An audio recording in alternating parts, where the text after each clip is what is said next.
মরাটা যতটা মনে করেন কষ্ট, তার চেয়ে বেশি কষ্ট হলো জীবিত থাকা, মরে না যাওয়া।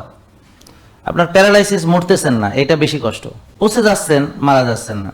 আপনার চোখের সামনে মাংস খুলে পড়তেছে, আপনি মরতেছেন না, এইটা বেশি কষ্ট। এখন যাদের শখ আছে এই সাফারিংস করবে, তাদের ব্যাপার আলাদা, তাদের স্বাধীনতা। তারা তাদের এই পরিণতির জন্য নিজেদেরকে যত্ন নেওয়ার কোনোই প্রয়োজন নাই। রোগী হওয়ার জন্য এত যত্ন খাতির লাগে না, এমনি মানুষ রোগী হবে।